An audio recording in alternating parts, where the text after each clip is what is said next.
বৃষ্টির দিনে খিচুড়ি হলে ব্যাপারটা তো জমে যায়। এই যে ছিল সাথে ডিম ভাজা, পটল ভাজা, আলু সিদ্ধ সব কিছুই ছিল।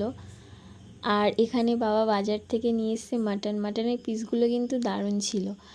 আর এখানে মানে কি মাছ, মানে রুই বা কাতলা কিছু একটা হবে, সাথে এনেছিল চিকেন। দেখো চিকেনের পিসগুলো কিন্তু দারুণ না, বাবাই কাটিয়ে নিয়েছিল। আমি কিন্তু বলিনি বাবা বিরিয়ানি করব বা কিছু, নিজের মন মতোই এমনভাবে নিয়ে এসছে। যাই হোক, ওটা বিরিয়ানি বানানো হবে, আজকে কিন্তু হবে মাটনটাই। তো মাটনের জন্য সমস্ত কিছু এখানে কেটে রেখে দিয়েছি। আর সাথে হবে মোচা ভাজা, মোচাটাও কাটা কমপ্লিট।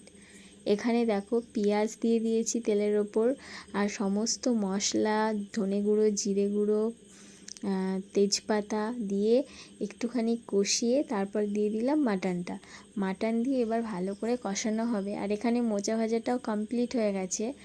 আর এখন আমি মাটনটা দেবো প্রেশারে। কষানো তো ফুল কমপ্লিট, প্রেশারে মাটনটা না দিলে না জাস্ট ব্যাপারটা জমে না, নরম তুলতুলে হতে হবে, তো এই জন্যই আর কি।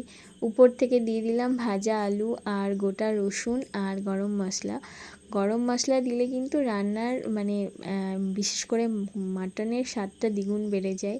তো এই যে আমি নিয়ে বসে পড়েছি খাবার। প্রথমে আমি কিন্তু মোচা ভাজা দিয়ে খেয়েছি, আর তারপর ধোয়াটা গরম ভাত আর গরম গরম মাটন, আর সাথে ছিল নরম তুলতুলে রসুন আর নরম তুলতুলে মাংস। সব কিছু ব্যাপারটা জমে ক্ষীর। আমার কিন্তু মাটন খেতে ভীষণ ভালো লাগে।